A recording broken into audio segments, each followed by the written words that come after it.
Buenas tardes para todos. Vamos a empezar a trabajar hoy nuestro tema número 15, que tiene que ver con el lugar y el significado que tiene la narración en filosofía para niños. Siempre se ha dicho que Filosofía para Niños es un programa de educación filosófica de carácter narrativo, pero eso quiere decir muchas cosas a la vez, porque yo creo que de narración se puede hablar en Filosofía para Niños al menos en tres sentidos distintos.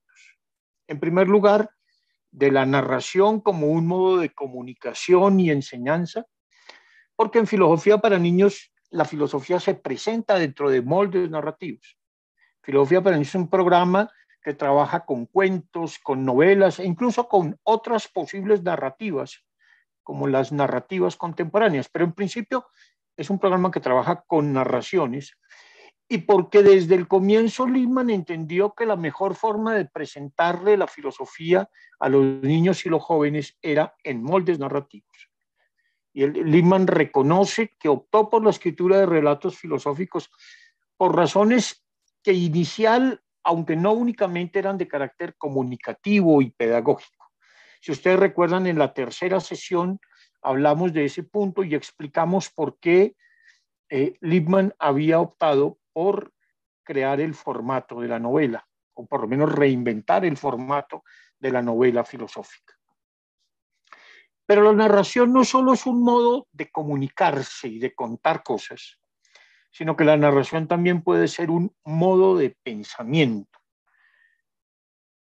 Y ese término pensamiento narrativo, de hecho, será utilizado por muchos autores, particularmente por uno en el que profundizaremos un poco más adelante, que es el psicólogo norteamericano Jerome Bruner. Las novelas de Lippmann son incluso, creo yo, uno de los mejores modelos que yo conozco de lo que es un pensamiento narrativo. Porque lo que nos muestra Lippmann es que el pensamiento no solo se puede construir por la vía de los argumentos, sino también a través de narraciones que incorporan personajes, situaciones, escenarios, diálogos, estrategias narrativas muy diversas. Gran parte del genio de Lippmann fue que fue capaz de presentarnos incluso los aspectos más abstractos y más complejos de la filosofía, como la lógica aristotélica, dentro de un molde narrativo, como una historia surgida del diálogo entre un grupo de jóvenes que intentaban encontrar cuáles eran las reglas que regían sus pensamientos.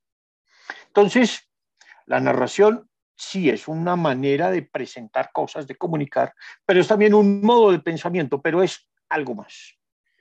La narración es un modo de construir la identidad personal, porque toda narración es la narración de una vida.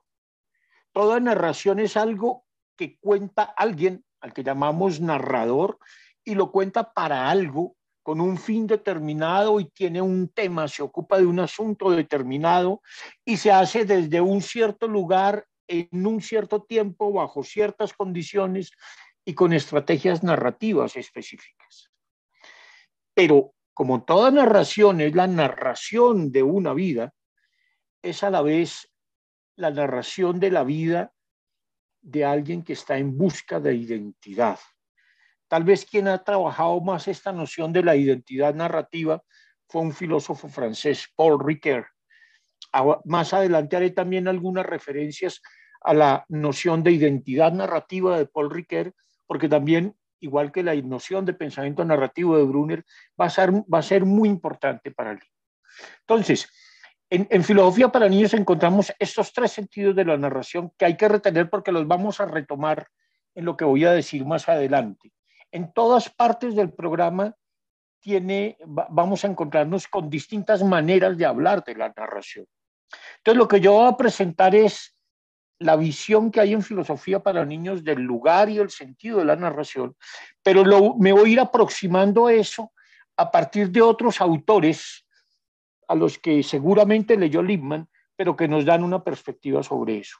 Partiré de un texto de Gabriel García Márquez, pero también recuperaré algunos aspectos de algunos pasajes de la obra de Jerome Brunner, de Paul Ricoeur, etcétera, y sobre todo voy a ir recuperando también mis propias experiencias personales de escritura de determinados relatos filosóficos, como ciertas novelas, ciertos cuentos, etcétera. Y eso es propiamente lo que voy a hacer.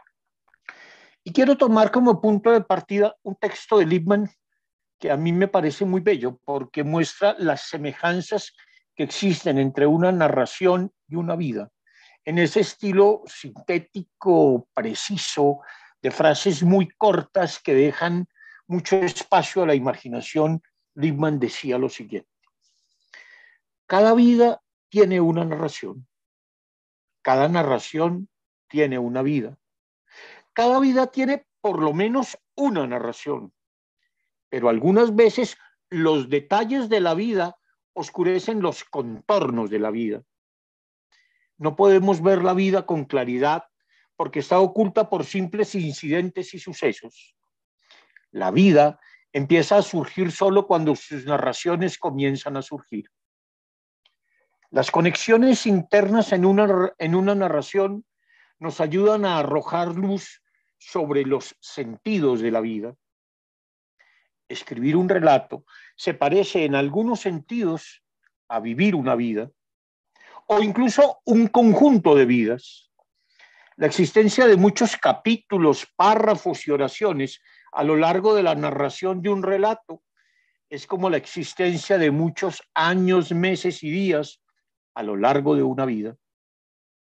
Hacer una pausa, dejar una oración a medias, es como pararse en medio del propio trabajo, o en casa, o en el ocio, o en la oficina, y preguntarse cómo hemos llegado hasta ahí y cómo vamos a seguir hacia adelante a partir de este momento.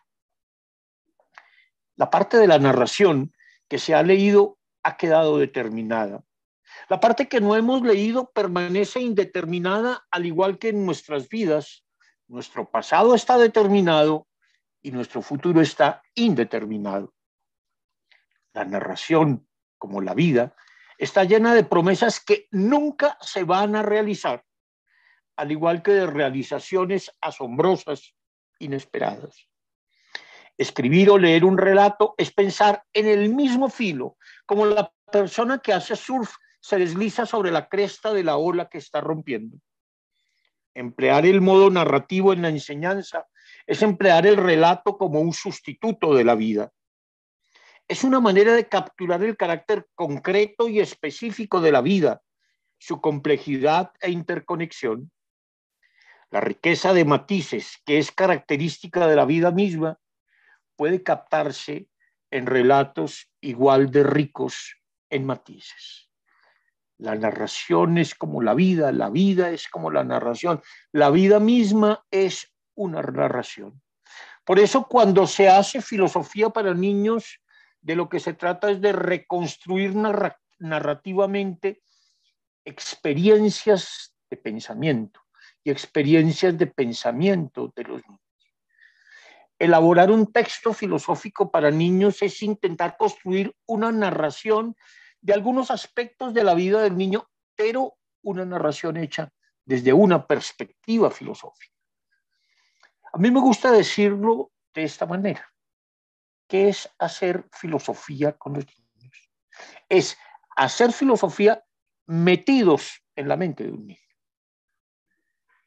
Ese niño puede ser cualquiera de nuestros alumnos, pueden ser nuestros hijos o nuestras hijas, pueden ser otros niños con los que tratamos. Y a menudo ese niño en el que tenemos que meternos somos nosotros mismos. Porque a menudo lo que hacemos al hacer filosofía con niños es también entrar en nuestra propia interioridad, recordar nuestra propia historia, reconstruir las cosas que nos han ocurrido. Yo esto lo entendí cuando hice el esfuerzo por escribir mi primer texto filosófico para niños. Después de muchos años de traducir los textos de Lippmann, un día dije, voy a intentar escribir algo.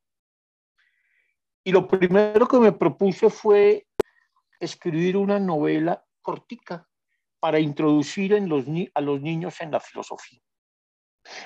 La situación fue incluso un poco aleatoria. yo estaba buscando un texto para iniciar a los niños en la filosofía, que no fuera tan largo como Elfi, el de Matthew Lehman, que es muy bello, pero es muy largo. Consulté con una persona en Argentina que había escrito algo y bueno, quiso cobrarme como si acabara de escribir el Nobel de Literatura. Y entonces yo dije, pues yo también puedo escribirlo. Y entonces me senté a escribirlo. Y entonces ahí entendí de qué se trataba. Voy a intentar contar en algunos trazos breves cómo fue ese proceso de construir una narración filosófica propia, distinta a las de Lippmann, intentando meterme en la mente de un niño. ¿Qué estaba buscando yo? Estaba buscando eso, un texto corto que pudiera ser útil para introducir a los niños en la reflexión filosófica. Y estaba pensando en niños de 4, 5, máximo 6 años. Niños que estaban en un proceso muy particular, el de aprender aún a leer y escribir. Ya tenían que tener una cierta capacidad de lectura y mínima de escritura. Estaba pensando en niños de lo que en Colombia llamamos el primer grado de la educación básica primaria. Entonces tenía que ser por eso mismo un texto de fácil lectura que además propiciara que los niños se hicieran preguntas filosóficas. Dije, bueno, voy a intentar escribir eso, pero ¿a partir de qué? ¿Con qué contaba? ¿Cuáles eran los elementos para construir una narración con eso? En realidad era muy poco. Yo tenía una cantidad de anécdotas que había ido recogiendo a lo largo de los años. Escuchaba a los niños, tomaba notas, hacía preguntas, recogía preguntas, comentarios de los niños de muy diversa índole, de mis propios hijos, de otros niños, de los niños que vivían en la vereda, de los niños campesinos que vivían en la vereda donde yo viví muchos años. Y entonces con eso, pues lo que tenía era algunas sugerencias. Claro, también había leído mucha literatura infantil, había textos de filosofía que resultaban interesantes, con ejemplos que yo de golpe podría adaptar a un relato para niños. Había una cantidad de elementos para leer la experiencia vital del niño. Pero ¿por dónde comenzar? Complicado, porque yo tenía una serie de intereses y temas filosóficos que yo veía muy propios de los niños. Me había puesto a observar cierto tipo de temas que a los niños de esa edad les interesan mucho. Por ejemplo, una cosa que les produce mucha perplejidad es el asunto de las mentiras. Todo el día les están diciendo que son las mentiras, pero nunca les dejan explorar qué es una mentira o en qué consiste decir la verdad. Y porque esas mentiras que los adultos les prohíben decir a los niños, los adultos las dicen tranquilamente. ¿Por qué? Había otra cantidad de asuntos, los buenos modales, las preguntas, el hecho de hablar y la relación que tenía el pensamiento con el habla. Si uno para pensar necesitaba hablar. Entonces yo fui poniendo una serie de notas. Lo que hice fue elaborar en un esquema, en una hoja, pueden ver el esquema, conservo el esquema, es una página, la conservo aquí, le tomé una foto para que ustedes la vean. En esa página que ustedes ven en la diapositiva siguiente, ahí está el plan con el que yo escribí Checho y Cami. Ahí hay un poco de ideas, de imágenes, de preguntas, de recuerdos, etcétera. Y esa hoja fue la que me guió en toda la escritura del texto. Entonces hice ese esquema que está ahí en la diapositiva y en donde se ponían en relación toda una cantidad de asuntos. Y entonces me lancé a intentar contar. Uno no puede contar desordenadamente. Tampoco tiene que contar demasiado ordenadamente. Tiene que tener pautas que lo lleven en la narración, que lo acompañen en la narración. Entonces me lancé a contar escenas vividas con los niños, pero no describiéndolas desde fuera, sino atendiendo a los procesos mentales que acompañaban esas cosas. Entonces ahí en ese libro que es Checho y Cami, yo recojo una cantidad de anécdotas, de experiencias, de conversaciones que tuve con niños, de conversaciones que vi entre los niños, de preguntas que anoté de muchos niños que a lo largo de varios años, y fui reuniendo todo eso. Y por supuesto, yo muchas veces le agregaba algunos elementos, construía diálogos. Sobre diálogos reales reinventaba ciertas cosas, ¿cierto? Un día tuve un diálogo con mi hijo sobre qué era tener una idea. Y eso luego lo reconstruí como uno de los episodios de la novela. Entonces fueron apareciendo personajes, lugares, preguntas, diálogos, diversas formas de narrar. Y entonces la historia empezó a escribirse sola.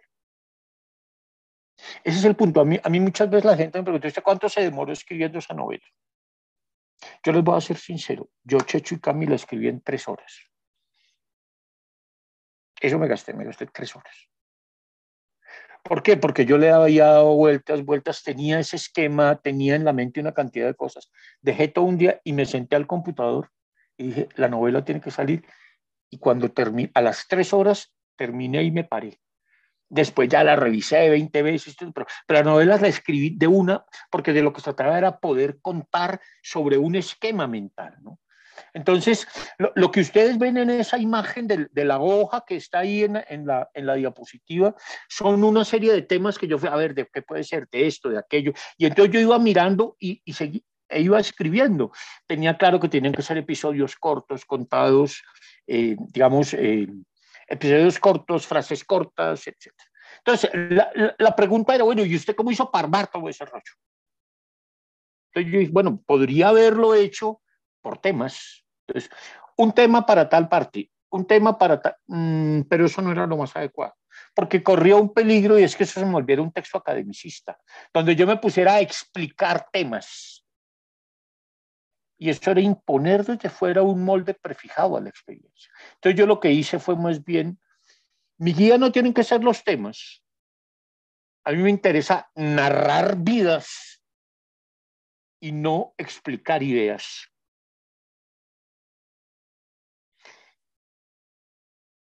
Y entonces encontré una estrategia que me sirvió muchísimo y era empezar por hacer una narración a 2 voces. Entonces, identificar dos personajes.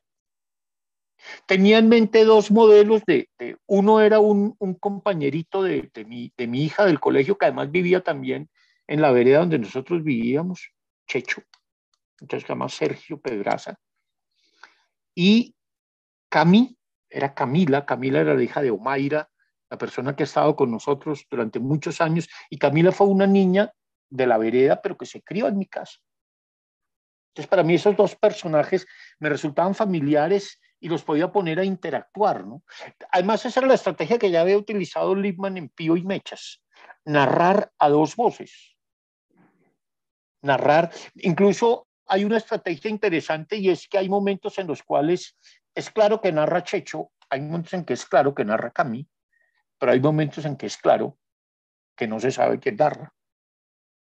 Lo cual es muy importante para niños que están en el proceso de lectoescritura, porque tienen que identificar claramente quién está hablando y por qué se sabe y qué signos tienen de quién es el narrador, porque el narrador va cambiando, ¿no? Entonces, pero además eran un niño y una niña, y entonces eran 2 perspectivas, la del niño y la de la niña, la del varón y la de la mujer, que muestran distintos aspectos de la experiencia, que perciben y conciben el mundo con matices particulares. Bueno, puesto todo eso, ¿cómo contarlo? Había que ponerse unas reglas de escritura, que también eran esenciales, unas reglas para escribir, pero esas reglas eran muy fáciles, porque se trataba de relatar experiencias del pensamiento. No simplemente de contar cosas que hacían o decían los niños, sino de contarlas al mismo tiempo que ellos reflexionaban sobre lo que eso podría significar. Entonces, el modo de contarlo se fue estableciendo poco a poco. En primer lugar, ya decía, hay que narrar a 2 voces, pero dejando pasajes en donde el narrador puede ser cualquiera de los 2. Había que escribir todo el texto en párrafos y frases muy cortas. Era para niños que apenas empezaban a leer, no, porque eso no solo facilitaba la comprensión, sino que llevaría a explorar despacio cada frase. Yo siempre me acordaba mucho de lo que decía Lippmann, de lo que explicaba Lippmann sobre cómo escribió Elfi, bajo la idea de que tenía que ser sobre frases muy básicas, porque la oración es la unidad básica de significado.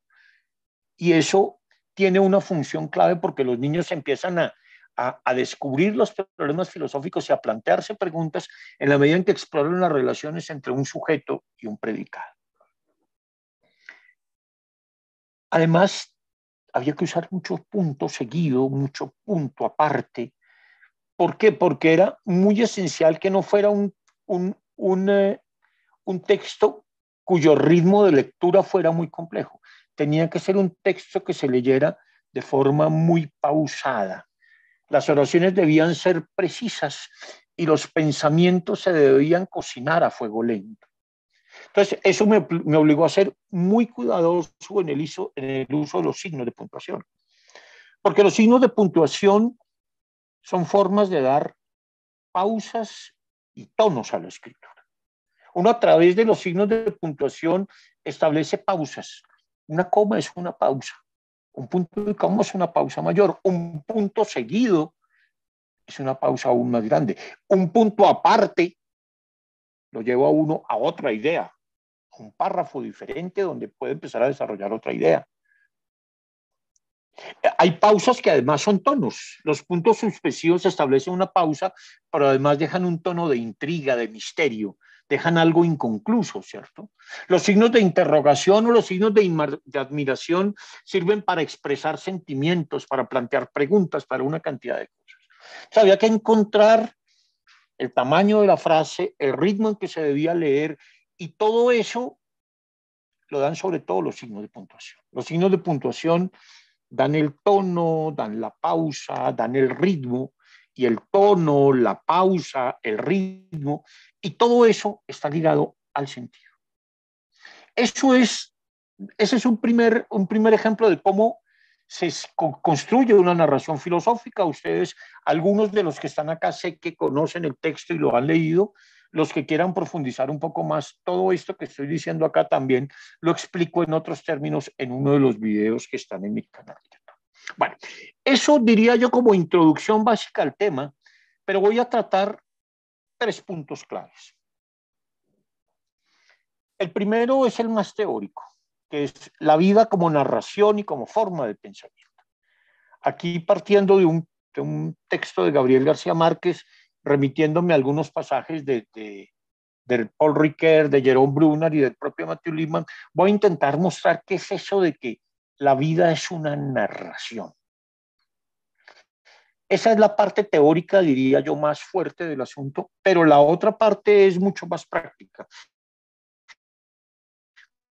Voy a intentar mostrar cómo se construye una narración, qué claves necesita uno para narrar una historia y cómo esas claves además requieren de unas características propias para que la narración sea filosófica.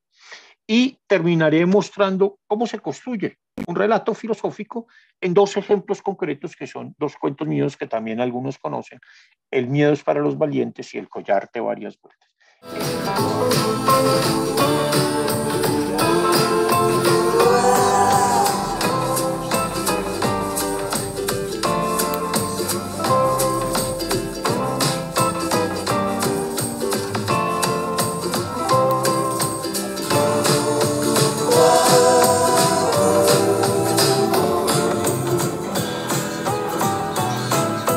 La vida no es la que uno vivió, sino la que uno recuerda y como la recuerda para contarla. Esta frase es muy simple, pero dice cosas muy esenciales. La vida no es la que uno vivió, sino la que uno recuerda y como la recuerda para contarla. ¿Qué significa esa frase? Vamos a intentar interpretar esa frase de García Márquez. Un conjunto de acontecimientos brutos, de hechos externos. Yo contando datos, no estoy contando mi vida. Si yo les digo que nací el 27 de septiembre de 1961 en la ciudad de Bogotá y tal, y que tengo tanto. Sí, está bien, eso da unas pautas para ubicar, pero no estoy contando nada. La vida no es un poco de hechos que a uno le ocurrieron de forma pasiva. La vida no es lo que nos ocurrió, lo que nos pasó, es cómo sentimos, cómo interpretamos aquello que nos pasó.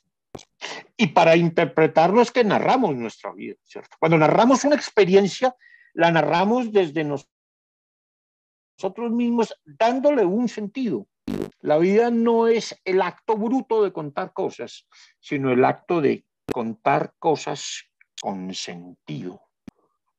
Cuando Aristóteles definió al hombre como un animal racional, que es en realidad lo que dijo Aristóteles era que el hombre era el único animal en la naturaleza que tenía logos.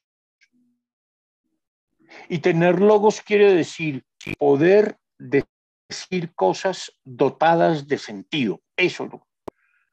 Saber usar palabras. Las palabras son sonidos portadores de significado. Tener logos es poder decir cosas con sentido. Entonces, la vida del ser humano no se reduce a una serie de acontecimientos externos, sino al modo como los interpretamos. Paul Ricoeur decía, la historia de una vida se convierte en una historia contada. La historia de la propia vida no existe hasta que hacemos el esfuerzo por contarla, porque al contarla le damos un sentido. Por eso muchas veces un acontecimiento que para alguien podría ser muy insignificante cobra inmensa relevancia. Hay personas que sienten que un día su vida cambió y a lo mejor cambió por algo que para otros podría ser perfectamente accidental. Un libro que alguna vez leyó. Yo recuerdo el impacto emocional y el impacto vital que me provocó a mí a mis 17 años leer una obra como El lobo estepario de Hermann Hesse. A mí me desbarató, bueno, puedo contar de otra cantidad de acontecimientos. Alguien diría, es un libro. No. El acontecimiento, por más insignificante que sea, uno lo dota de sentido. Del mismo modo, algunos ven acontecimientos muy trascendentes que de golpe poco tienen significado para quien lo vive y lo relata, ¿cierto? Me acaba de llegar ahorita un libro de poesía que escribió un cuñado mío, me lo mandó para que yo se lo presentara. Y entonces me dice, para Diego, doctor en filosofía. Para él tal vez sea muy relevante que yo sea doctor en filosofía. Para mí eso no es muy importante, para mí era un requisito nomás. Sí, lo cumplí, me conviene y tal, pero uno le da el peso que uno crea a los acontecimientos. Porque el significado es algo que uno construye no solo en la medida en que lo vive, sino en la medida en que lo relata, en que lo narra. Incluso cosas muy elementales pueden cambiar totalmente algo, ¿no? Si ustedes recuerdan, yo siempre me acuerdo de una novela que me encanta, que es El túnel de Ernesto Sábato. El túnel empieza con esa famosa frase, yo soy Juan Pablo Castel, el pintor que mató a María Iribarne. Ya nos cuenta el final y sin embargo la historia es apasionante, porque todo se desencadena porque él como pintor pintó para en la puntica de un cuadro una cosita en la que nadie se fijó, pero hubo una mujer que sí se fijó en eso. Y ahí empieza toda la historia, cómo se enamora y cómo se vuelve una cosa, lo que es un detalle. La vida está hecha de pequeños detalles que la hacen significativa. Porque la vida es eso, fundamentalmente. La vida es construcción de sentido. Claro, ¿y uno cómo construye sentido? García Márquez lo dice muy bonito porque dice, la vida no es la que uno vivió, sino la que uno recuerda y cómo la recuerda para contar. Es decir, la construcción de sentido está ligada a una facultad clave que tenemos los seres humanos, la memoria. Pero la memoria en su doble faceta, en su aspecto pasivo y activo. Los antiguos griegos, particularmente Aristóteles, distinguían esto muy bien. Una cosa es la memoria que consiste en recordar lo que nos pasó, eso es lo que ordinariamente llamamos memoria. Pero hay otra memoria que uno construye, que es lo que ellos llamaban la reminiscencia. Entonces, toda construcción de nuestra vida comienza en la memoria, pero en ese doble sentido de algo que se guarda, eso es lo que los griegos llamaban neme, la memoria, el recuerdo, pero algo que se reconstruye en la memoria, eso es lo que los griegos llamaban anamnesis, reminiscencia. La vida no es la que uno vio, es la que uno recuerda. Recuerda, además recuerden, es decir, recuerden lo que significa recuerda. El verbo recordar dice algo absolutamente bello. Recordar lo que significa literalmente es volver a pasar algo por el corazón. Cordis, corazón. Recordar es pasar algo por el corazón. Entonces la vida no es lo que uno vivió, es lo que uno recuerda, lo que uno ha pasado por el corazón, por el sentido, pero y cómo lo recuerda para contar. La vida es un relato, es una narración, es esa narración que uno logra construir para dar sentido a lo que ha sido, a lo que es y a lo que quiere ser. Cuando uno cuenta su vida y uno está contando su vida todos los días, intentando una buena narración es, lo diría Paul Ricoeur, una buena narración de la propia vida, una buena narración de sí mismo, es una parte esencial de nuestro deseo de ser y de nuestro esfuerzo por existir. Es precisamente la narración de nuestra vida lo que compartimos con los otros, lo que nos da una identidad propia, lo que nos procura un reconocimiento de los demás. Estos fueron los grandes temas de los últimos años de la filosofía de Paul Ricoeur. Todo el problema del relato, cómo narramos una vida en un tiempo determinado, cómo construimos una identidad, un sí mismo, cómo buscamos el reconocimiento. Esa fue la última obra de Paul Ricoeur, Los caminos del reconocimiento. Entonces, todo eso, Paul Ricoeur pone un nombre muy bello a ese esfuerzo por construir una identidad propia, una historia propia. Paul Ricoeur lo llamó la identidad narrativa. ¿Qué es eso de la narrativa? Es la idea básica de que uno construye su propia identidad a través de los relatos de los que participa, de los relatos con los que se identifica. Porque los seres humanos somos seres en una permanente búsqueda y construcción de nosotros mismos. Todos estamos haciendo un esfuerzo permanente por ser aquello que pretendemos ser. Los demás animales están en buena medida determinados genéticamente. Ellos no pueden escoger ser otra cosa que lo que son. Los seres humanos nos vemos abocados a estar eligiendo día a día lo que queremos ser. Estamos en una lucha permanente por nuestra propia identidad. Pero esa identidad no es una construcción solitaria. Nosotros construimos nuestras identidades, pero en la medida en que compartimos con otros diversos tipos de narraciones. Por ejemplo, nosotros somos miembros de una cultura y compartimos ciertas mitologías, ¿cierto? Ciertos relatos sobre el origen. Piensen la importancia que tiene el mito en las comunidades indígenas, o para los que son cristianos, por ejemplo, la importancia que tiene el mito de la creación. Compartimos mitologías, compartimos creencias religiosas, políticas, compartimos textos. En las religiones se comparten ciertos textos sagrados, la Biblia, el Corán, etcétera. Compartimos entre todos historias personales, historias de familia, historias institucionales. Nosotros estamos viviendo en medio de diversos tipos de narraciones, porque cada una de las cosas que vimos es una narrativa. La narrativa de la empresa en la que participamos, del colegio del que formamos parte, la narrativa de nuestra propia familia, de nuestro propio apellido, la narrativa de nuestra religión, de nuestras convicciones políticas, etc. Nuestra identidad está directamente vinculada a las narraciones que compartimos con otros en el marco de una cierta comunidad de vida. Cualquier comunidad de vida, ¿qué es lo que comparte? Una narración. ¿A qué se reunían los cristianos? A leer la Biblia. ¿A qué se reunían los obreros en el siglo XIX? Muchos de ellos a leer y a estudiar el manifiesto comunista. O el mismo Marx, ciertos textos que escribió como tal, también se construye a través de narraciones distintas, ¿no? Entonces, la construcción de nuestra identidad está ligada a eso, a las narraciones que compartimos, a los papeles que jugamos en esas narraciones, pero sobre todo al esfuerzo permanente por ser lo que somos y lo que queremos ser. La construcción de la identidad personal y social está determinada por la interacción entre esos tres elementos, dirá Ricoeur: la narración, el personaje y un yo en construcción. Yo como un ser que me construyo, me acerco a ciertas narraciones, me identifico con ciertos personajes y me voy definiendo como aquel que soy y quiero ser.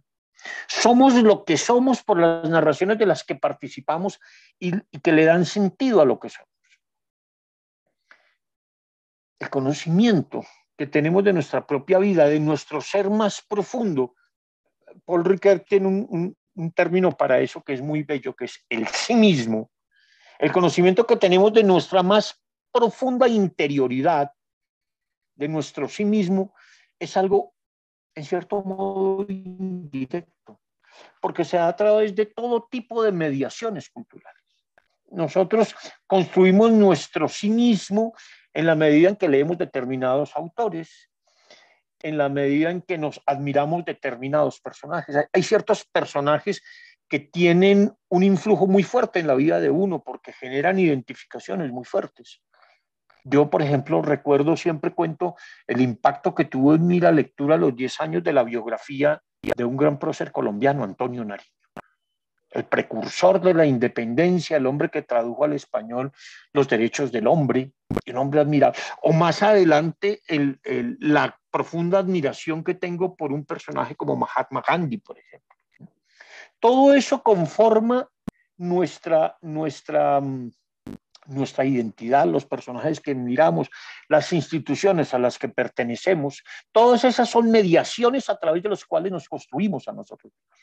Llegamos a ser lo que somos a través de las narraciones en que participamos. Nuestra identidad se construye narrativamente. La identidad narrativa, dice Paul Ricoeur, es aquella identidad que el sujeto humano alcanza por la mediación de la función narrativa. Piense cada uno. El mejor ejemplo que puede darse de qué es esto de la identidad narrativa es que cada uno piense cómo él se ha ido formando y forjando como el que es por la importancia que tienen en su vida, por ejemplo, determinados textos religiosos. Hay personas para las cuales la Biblia, el Corán o lo que sea, o la Torá para muchos judíos, o textos literarios que nos influyeron definitivamente, incluso textos científicos, políticos, o ciertas festividades, o ciertos ritos y costumbres. Todo eso fue forjando eso que somos. Nuestra identidad se construye narrativamente. El sí mismo, dice Paul Ricoeur, no se conoce de un modo inmediato, sino indirectamente mediante el rodeo de toda clase de signos culturales que nos llevan a decir que la acción se encuentra simbólicamente mediatizada. Las mediaciones simbólicas que lleva a cabo el relato se encuentran vinculadas a dicha mediación. La mediación narrativa subraya de ese modo ese importante carácter del conocimiento de uno mismo que consiste en ser una interpretación de sí mismo. La apropiación de la identidad del personaje ficticio que lleva a cabo el lector es el vehículo privilegiado de esa interpretación. Su peculiar aportación consiste precisamente en el carácter de figura del personaje, que hace que el sí mismo, narrativamente interpretado, se revele él mismo como yo figurado, como un yo que se figura tal o cual. La recepción del relato que lleva a cabo el lector es la ocasión precisamente de toda una variedad de modalidades de identificación. Esos relatos con los que uno se identifica de mil maneras tienen un efecto muy fuerte sobre nuestra vida. A mí personalmente, relatos como el del Quijote o como los cuentos de Sherlock Holmes han tenido un influjo sobre el modo como razono, como pienso, como concibo y percibo la vida. Pero la narración no es solo un modo de construir identidad, es también una forma de pensamiento. Esto es, en cierto modo, todos lo sabemos, porque con frecuencia hay cosas que no queremos explicar, sino contar. relatar, narrar. Si a uno alguien le pregunta, a ver, explíqueme usted cómo se enamoró de su novio, novio, esposo, esposa, de la persona que quiere. Explíqueme. Me dice, no, pues yo no puedo explicar. Para mí es bastante inexplicable de golpe. Era la persona de la que menos esperaba, pero le puedo contar. Se lo puedo contar. Se lo puedo relatar y al relatarlo voy encontrando un sentido. Y entiendo que era esa persona la que mejor llenaba mis expectativas, aquella con quien podía construir una vida mejor, etcétera. Pero eso se cuenta. Así somos seres humanos. Antes de buscar las causas del mundo, que son importantes desde luego, antes de explicar el origen de cada una de las instituciones humanas, antes de preguntarse uno de dónde surgió el Estado, cómo surgió la familia, antes de eso, hemos contado sus orígenes a través de todo tipo de mitologías. Los mitos nos cuentan historias del origen. Los mitos nos cuentan cómo fue que el mundo llegó a ser creado por obra de seres sobrenaturales. Los mitos nos cuentan el origen del hombre, por ejemplo, el mito de Prometeo en la antigua Grecia o el mito de la creación en el Génesis. Los mitos nos cuentan el origen de cada cosa y cómo se instituyó cada de las cosas que hacen parte de nuestra vida. Usted dirá, bueno, pero los mitos son carreta. No, no son mentira. Uno cree en sus mitos. No cree en los mitos como cree en las cosas que puede comprobar. No, no. No nos importa si esas historias de los dioses que nos cuentan los mitos son verdaderas o falsas, si son correctas o incorrectas. Nadie se pregunta si uno puede comprobar científicamente si Dios creó el mundo en 7 días. Pues no, por supuesto que no. Pero uno lo cree porque eso le da sentido. Puede que uno tenga explicaciones muy completas del origen del hombre, sobre todo a partir de la teoría de la evolución de Darwin. Todo eso es posible. No anula que necesitamos también de historias que le den sentido al hombre, como la de los mitos de la creación. No nos interesa que sean factualmente verdaderos, nos interesa que sean creíbles y que aporten un sentido a nuestra vida, que den sentido a la experiencia y que además nos ayuden en nuestro esfuerzo por organizar la experiencia, por organizar nuestra propia mente. Es decir, por pensar. Eso es pensar. Pensar es organizar la experiencia y la mente.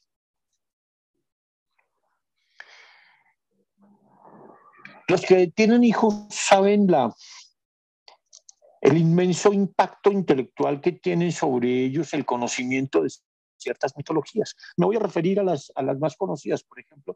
Yo recuerdo cuando a mi hijo pequeño le contaron la historia de la creación, que Dios creó al hombre y Adán y Eva y todas esas cosas. Alguno dirá, un relato. No, no, no, no. Para el niño es importantísimo. ¿Por qué? Porque le da un sentido, porque le da un sentido del tiempo, por ejemplo, porque le ayuda a organizar su experiencia. Puede parecer loco, pero yo me acuerdo que mi hijo, a partir de esa historia, me empezó a hacer preguntas de este estilo. Papá, cuando Adán y Eva existían carros. Papá, ¿tú eres de antes o después de Adán y Eva? Papá, nos... Sí, las preguntas locas. No, no, no, es que él está organizando el mundo. Y un relato, más allá de si es verdad o mentira, ese no es el problema. Un relato le ayuda a uno a organizar la experiencia. Organizamos nuestra vida narrativamente, pensamos narrativamente. Organizamos nuestra experiencia y nuestra mente narrativamente. Pensar es algo que se hace también narrativamente. La narración es una forma de pensamiento porque es una forma de construir la realidad. Jerome Bruner tiene un texto muy bonito en su libro de Educación, La Puerta de la Cultura, que se llama así, la construcción narrativa de la realidad. Sí, claro, usted dirá, no, pero uno pues la realidad la construye con explicaciones. Sí, sí, las explicaciones son muy importantes, pero también con narraciones. El mundo no solo se explica o se interpreta, el mundo se cuenta. El yo propio no solo se explica o interpreta, el yo se cuenta. Cada uno de nosotros es una vida que se cuenta, es una narración propia.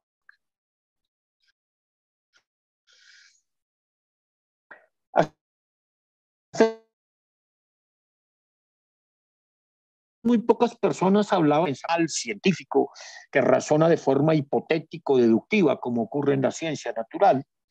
Es decir, aquel pensamiento centrado en la búsqueda de la verdad, guiado por un ideal de precisión, de exactitud, etc. No, la verdad es insuficiente. Siempre estamos buscando sentido. Y hay un pensamiento no guiado por la búsqueda de la verdad, sino por la construcción de sentido. Eso es lo que Jerome Brunner llama el pensamiento narrativo. Una idea que él empezó a formular hacia 1986, que luego desarrolló mucho más. Empezó a desarrollar en un texto muy bonito que se llama Realidad Mental y Mundos Posibles, pero la siguió desarrollando posteriormente en otros textos posteriores. ¿Qué es lo que nos dice Brunner? Que hay dos modalidades de funcionamiento cognitivo que son complementarias, pero no son reductibles la una a la otra. Existe un pensamiento paradigmático, o como él lo llama, o lo llama pensamiento paradigmático, o también puede llamarse el pensamiento lógico científico, y hay un pensamiento narrativo. En esos textos, Brunner establece una serie de diferencias entre el pensamiento paradigmático y el pensamiento narrativo, que yo expongo ahí en un cuadro que voy a pasar muy rápidamente porque vamos a leer por lo menos uno de los textos de Brunner, el de las dos modalidades de pensamiento. El texto de la construcción narrativa de la realidad es más largo y más complejo, pero pues si alguien lo quiere, lo podemos tener a mano también. Y entonces, leyendo eso, yo creo que ahí Brunner descubre por lo menos 12 diferencias muy claras entre el pensamiento paradigmático y el pensamiento narrativo. En primer lugar, del pensamiento paradigmático sabemos bastante cómo funciona, cómo se construye ese tipo de pensamiento. De hecho, tenemos, por ejemplo, teorías de la ciencia y demás, filosofías de la ciencia. Mientras que el pensamiento narrativo sabemos muy poco. Sabemos muy poco acerca de cómo construir buenos relatos. Una de las grandes guías para construir buenos relatos sigue siendo un texto clásico que es la poética de Aristóteles. Incluso hoy cuando uno se mete con las nuevas narrativas, las narrativas digitales, el punto de referencia sigue siendo la poética de Aristóteles. Yo siempre cuento que cuando hice un curso de cultura digital, quien me dio el curso, que era el director de todos los programas digitales de la Javeriana, de un gran centro de tecnología digital que es el Centro Ático, para podernos explicar qué era la cultura digital, nos habló 3 sesiones de la poética de Aristóteles. Él decía, es que aquí están todas las claves y nos explicaba por qué. Aristóteles fue el primero que realmente escribió cómo se construye un buen relato. Claro, pero el pensamiento paradigmático organiza la experiencia con argumentos lógicos, bien formulados, estructuralmente organizados, mientras que el que narra, el que construye relatos, lo que establece secuencias de acontecimientos. El que trabaja con el pensamiento paradigmático trabaja con principios funcionales distintos, porque él está guiado por la búsqueda de verdades universales. Entonces él formula hipótesis, las contrasta mediante procedimientos lógicos y experimentales, mientras que el que construye relatos, el pensamiento narrativo, lo que busca son historias ejemplares en que se liguen sucesos particulares. Funciona buscando y construyendo significado para la experiencia. El pensamiento paradigmático trabaja con pruebas formales y contrastación empírica, mientras que los relatos no están guiados por un afán de verdad, sino de credibilidad, de verosimilitud. Los buenos relatos son verdaderos, mejor, son verosímiles, son creíbles y por eso son portadores de verdad. Lo que los hace verdaderos es que la gente los cree. El pensamiento paradigmático busca una convicción basada en criterios lógicos, es decir, usted convence si sus premisas son verdaderas y si sus conclusiones son lógicas. Sus conclusiones son correctas desde el punto de vista lógico y partido de premisas verdaderas, listo, lo que dice es verdad. Mientras que los relatos nos convencen por su semejanza con la vida. Cuando leemos el Quijote, a lo mejor no creamos que existió Don Quijote, seguramente no es así, pero sabemos que Don Quijote nos dice cosas que tienen un significado profundo, además de la forma más hermosa posible. En el pensamiento paradigmático, lógico-científico, hay una causalidad que se expresa bajo forma proposicional. Si esto, entonces aquello. X, luego Y. Mientras que la causalidad en el pensamiento narrativo es fundamentalmente temporalidad. Es sucesión de acontecimientos, porque los acontecimientos están ligados por estructuras temporales. Entonces, primero el rey no sé cuánto, o hace muchos años, o tal, pasó tal cosa, y luego vino esto otro, y entonces se van ligando temporalmente los acontecimientos. El pensamiento lógico-científico supone que para que un argumento pueda ser aceptado tiene que ajustarse a las reglas básicas de la lógica, al principio de identidad, de no contradicción, del tercero excluido, esos principios claves de todo pensamiento paradigmático que descubrió Aristóteles. Mientras que los relatos pueden jugar con eso.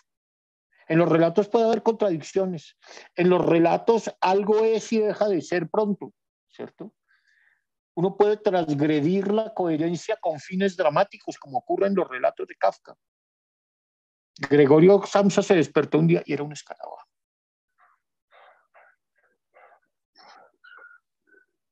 Gregorio era Gregorio y ya no era Gregorio. Al mismo tiempo y en el mismo sentido. Eso viola el principio de contradicción, de no contradicción.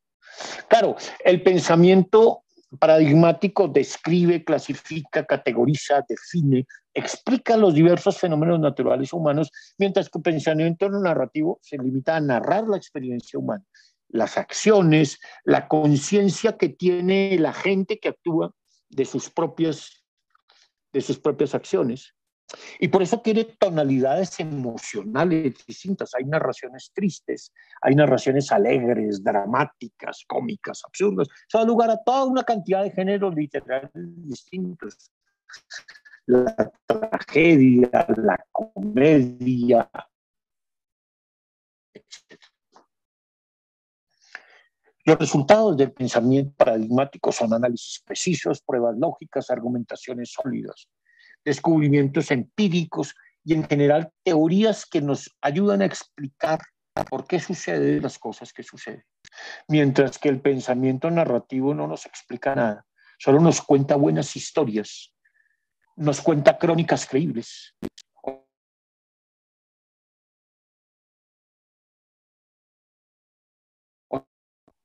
De la experiencia a los que no podríamos acceder de otra forma, como hace la poesía, con una bella metáfora, con un símil bien logrado, etc. En el pensamiento lógico-científico, paradigmático, sin duda la imaginación tiene un lugar fundamental, porque es que las hipótesis se inventan, aunque luego esas hipótesis que se inventan se tengan que contrastar a partir de herramientas lógicas y de verificación empírica.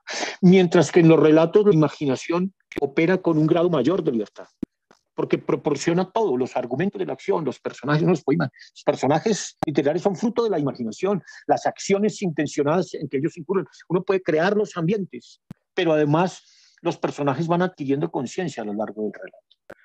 El sentimiento tiene menos importancia en el pensamiento paradigmático, porque su fin es el conocimiento objetivo, mientras que en la narración es muy importante el sentimiento, porque se trata de describir la condición humana.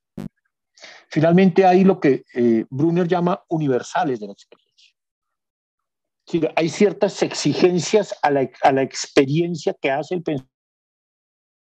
pensamiento narrativo, como por ejemplo que se respeten los principios lógicos básicos, que se apliquen reglas de razonamiento correcto, que se apliquen cuando es posible y necesario procedimientos deductivos en matemáticas, que los experimentos cumplan con determinadas condiciones de validez, que un resultado científico pueda ser aprobado por la comunidad científica, mientras que los universales de la experiencia en el pensamiento narrativo son distintos.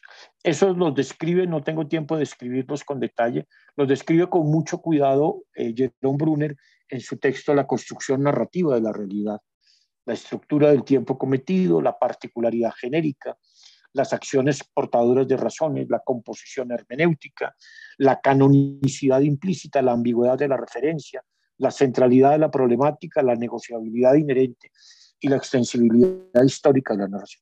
No puedo ponerme a explicar ahora porque pues, son mucho más complejos y se me iría mucho tiempo.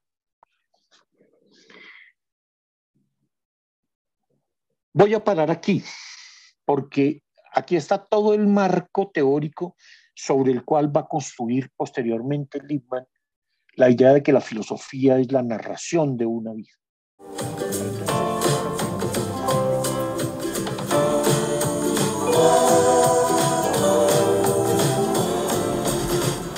Hasta aquí he hablado de algunos conceptos que no son propiamente de Lippmann, el de identidad narrativa, que es un concepto de Paul Ricoeur, el de pensamiento narrativo, que es un concepto de Jerome Brunner.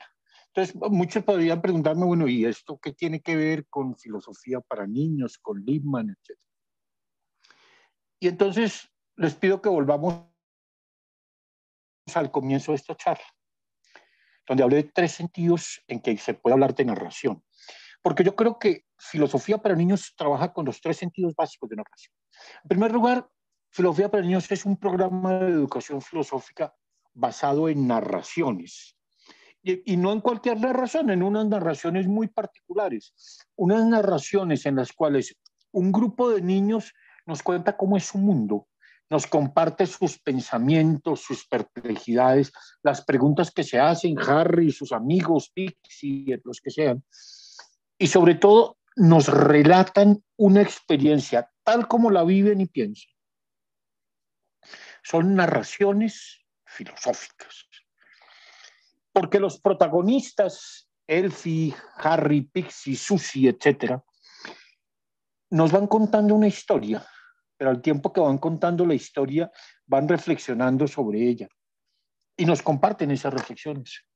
A veces son historias mucho más personales, como la historia que nos cuenta Elfie, en donde intenta mostrar cómo ella reconstruye su identidad después y cómo va, digamos, luchando por su propia autoestima. A veces son historias mucho más fantásticas, como la de Pixie. A veces son historias mucho más complejas, como en Harry, donde finalmente lo que Harry nos quiere contarnos es la historia del propio pensamiento.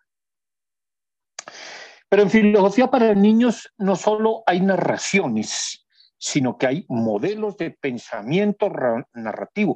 Las novelas mismas de Lippmann son algunos de los modelos más interesantes que yo conozco de pensamiento narrativo, porque tratan temas estrictamente filosóficos, lógicos, éticos, estéticos, pero no lo exponen como un conjunto de ideas sistemáticamente organizadas, sino más bien como una serie de acontecimientos y de experiencias vividas por los protagonistas.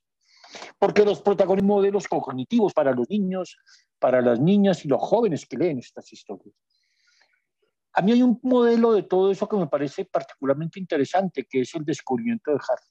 Porque el descubrimiento de Harry es un curso entero de lógica formal, que empieza por las proposiciones categóricas, cómo se analizan esas proposiciones, cómo se pueden hacer inferencias a partir de una premisa, de 2 premisas, cómo se construye un silogismo, cómo se descubren reglas de validez.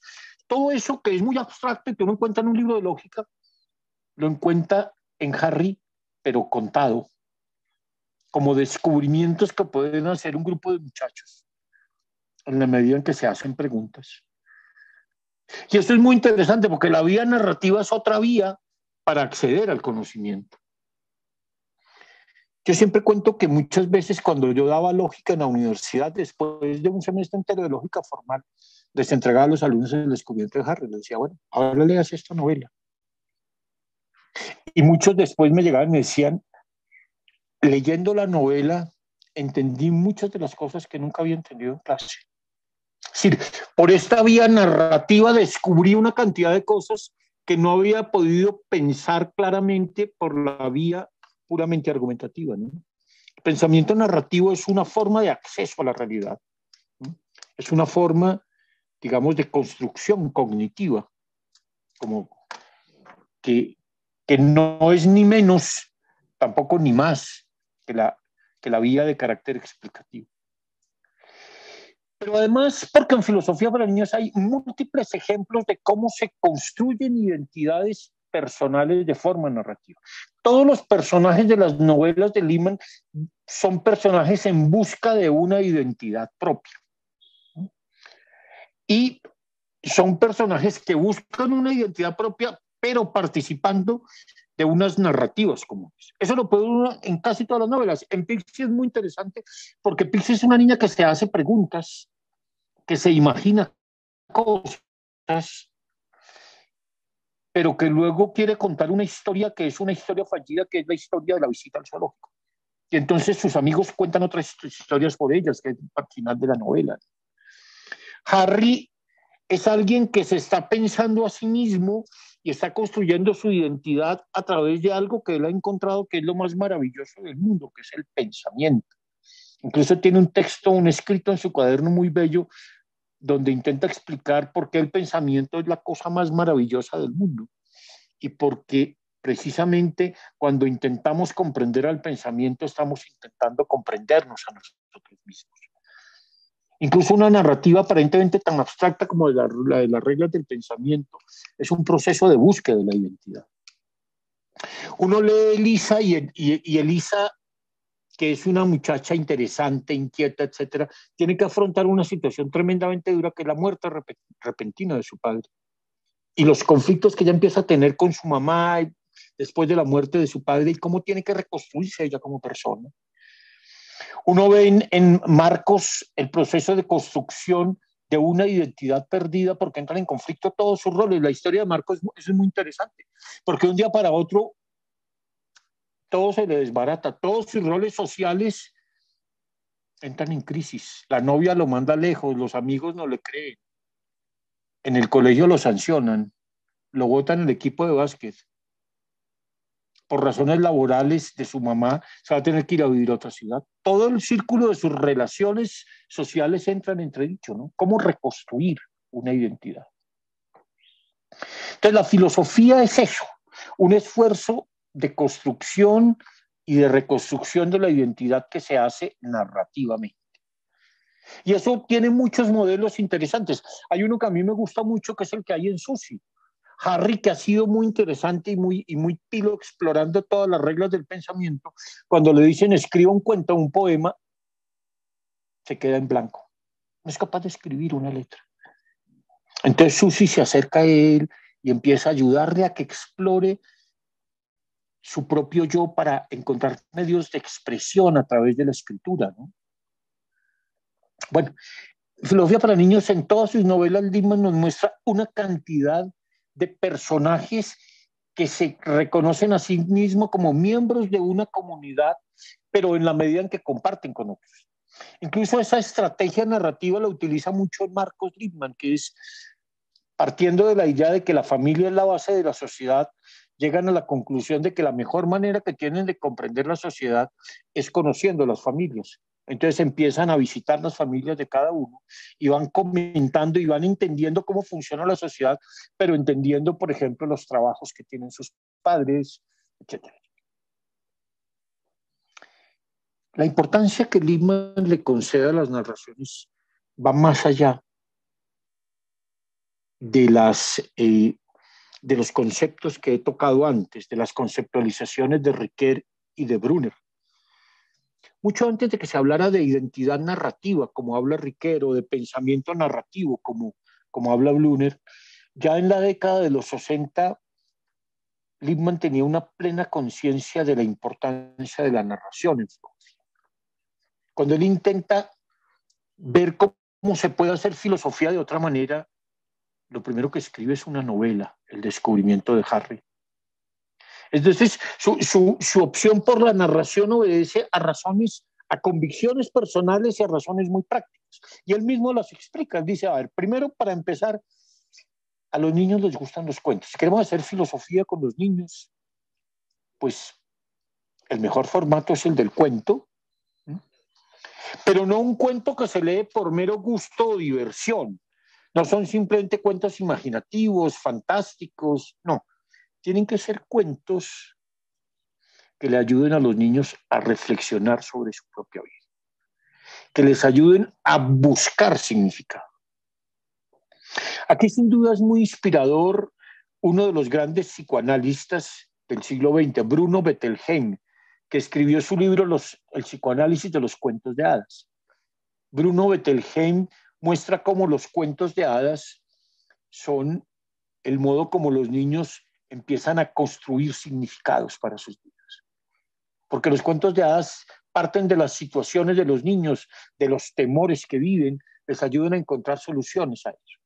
Entonces, la lectura de cuentos es una forma fundamental de construir sentido, porque el sentido se construye narrativamente. Las historias que los niños leen, dice Lippmann, les dan claves para la vida. Es decir, los niños leen su vida a través de lo que han leído en los cuentos. Los que tenemos hijos o hemos sido profesores de niños lo sabemos, ¿no? A veces los niños se les acercan y uno le preguntan, papá, ¿qué hubiera pasado si Pinocho hubiera sido uno de los 7 enanitos?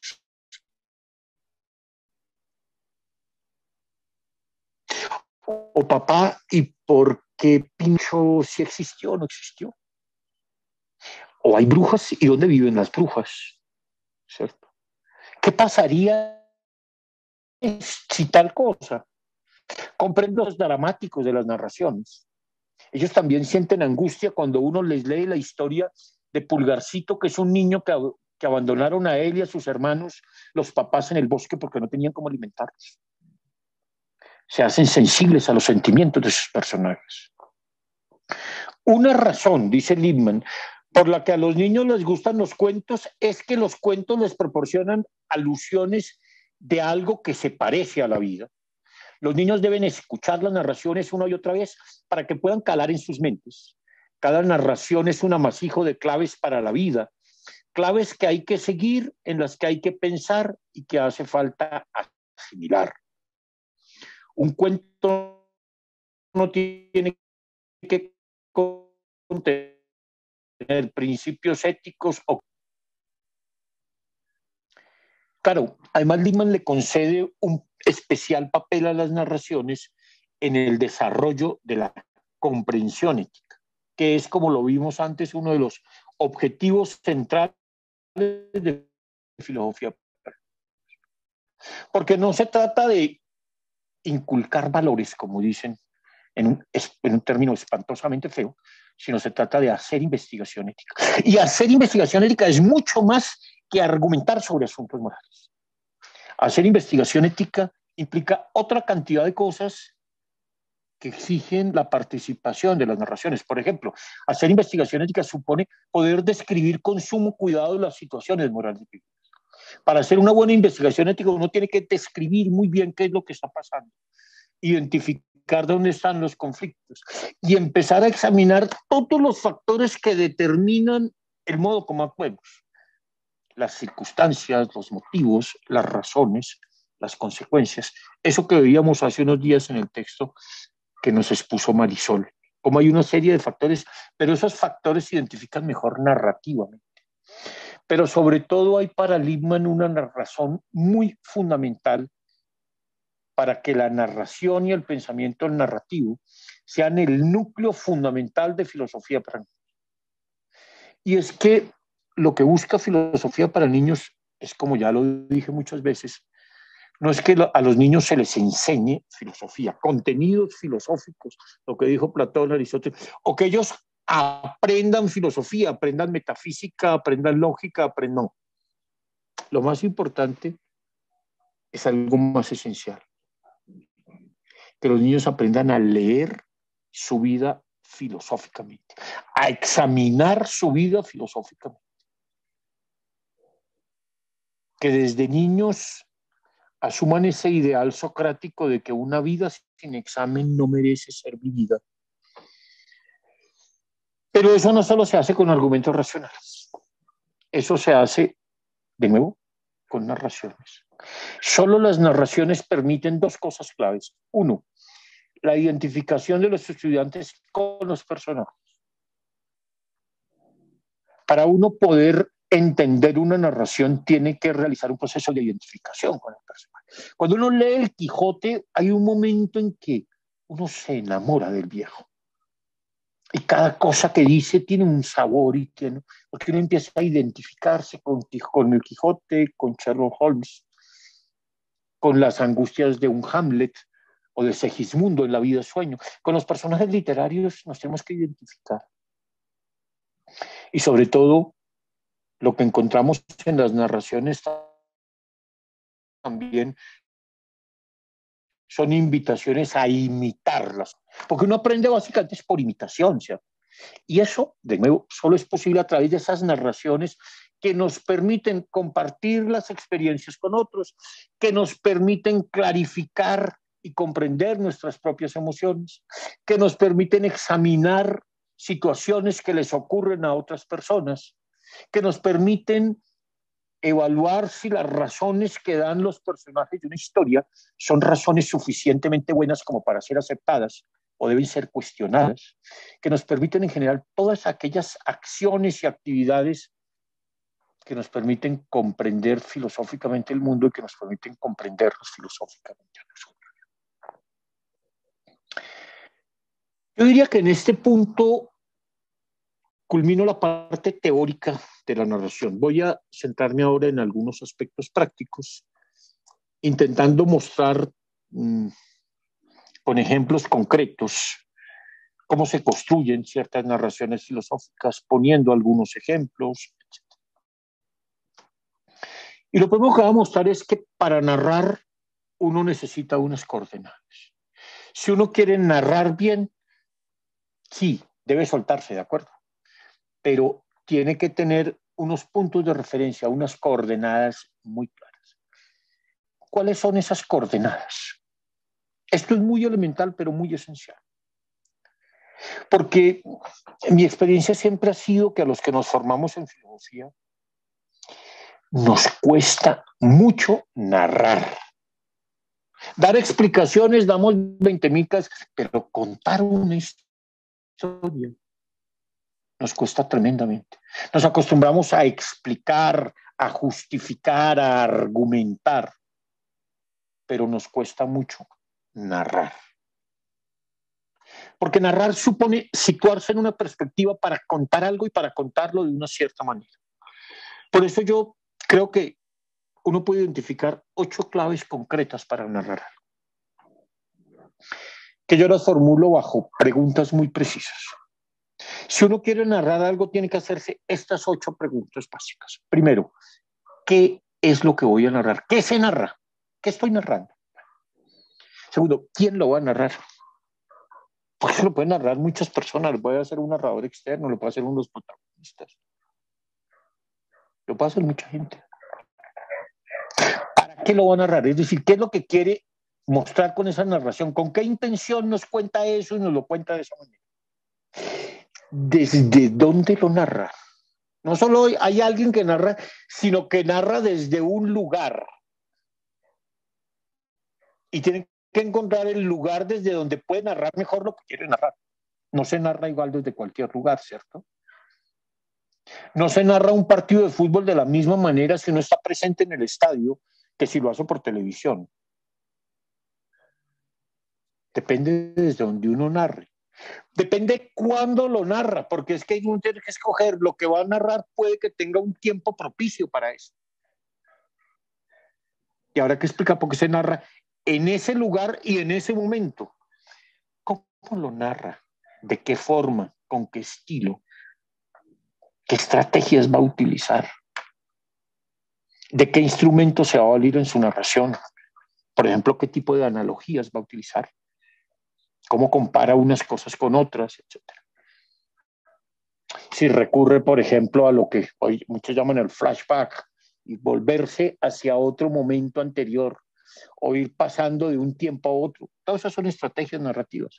¿Por qué lo va a narrar así? ¿Cuál es su motivación para narrar eso?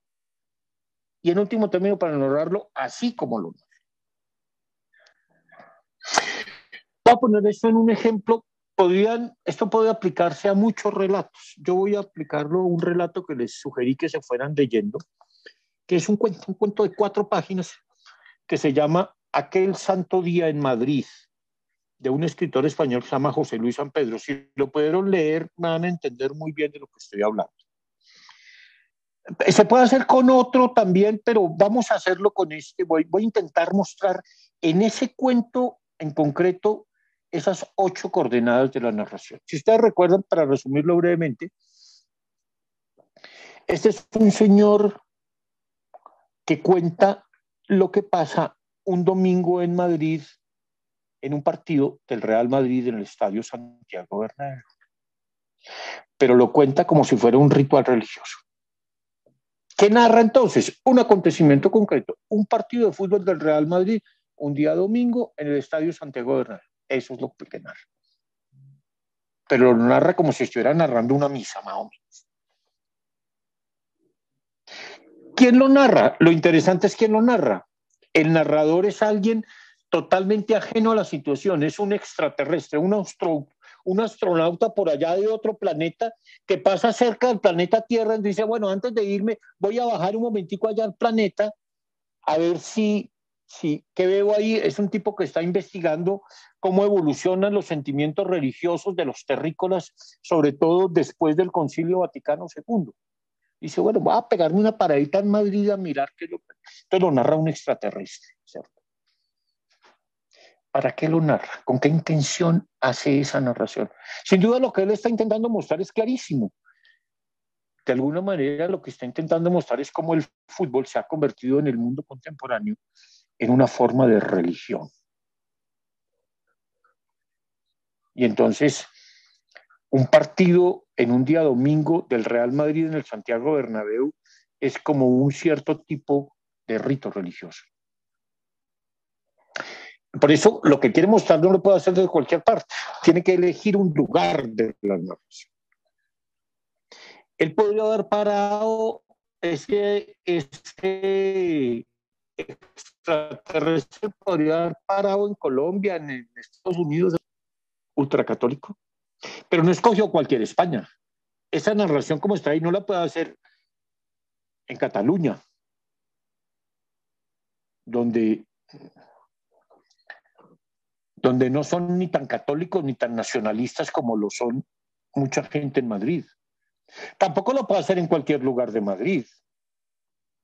Lo tiene que hacer en un lugar concreto, el Santiago Bernabéu, el estadio del Real Madrid, que es como el templo principal de esa nueva religión que es el fútbol. ¿Por qué lo hace desde allí? Pues lo hace desde allí porque de lo que se trata es demostrar que ese es un lugar de culto y que eso que sucede todos los domingos allá cuando juegan un partido de fútbol, eso es un ritual religioso. Claro, si uno lee con cuidado, se dará cuenta de algo más, y es que ahí hay una intención política. De hecho, el tipo debe ser un antifranquista radical, porque desde el comienzo del relato uno ve que muchas de las cosas que está diciendo implícitamente son una crítica velada a la época franquista, aunque el cuento se haya escrito en 1987, es decir, 21 años después de la muerte de Franco. Pero también está intentando mostrar cómo elementos del franquismo perviven aún 20 y pico de años después en la sociedad española. ¿Cuándo lo narra? ¿En qué momento? Tiene que ser un domingo.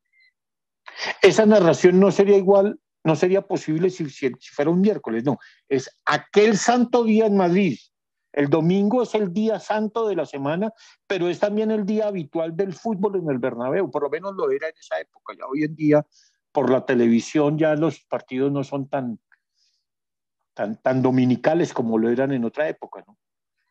Sobre todo porque es que el domingo es el día religioso de la semana y es por tanto el día en donde se puede observar realmente el comportamiento de las masas en un espectáculo como el fútbol. la religión del fútbol. ¿Cómo lo narra? ¿De qué forma? ¿Con qué estilo? Lo interesante es que quien escribe está escribiendo una memoria científica. Es un cuento, pero eso se presenta como un informe científico, una memoria dirigida a las autoridades científicas de ese lejano planeta donde viene el extraterrestre. Y en ese informe, es un informe, digamos, de sociología de la religión, porque lo que se intenta es mostrar cuánto hay de religioso en un acontecimiento tan simple como un partido del Real Madrid. Y entonces por eso describe cada detalle, ¿no?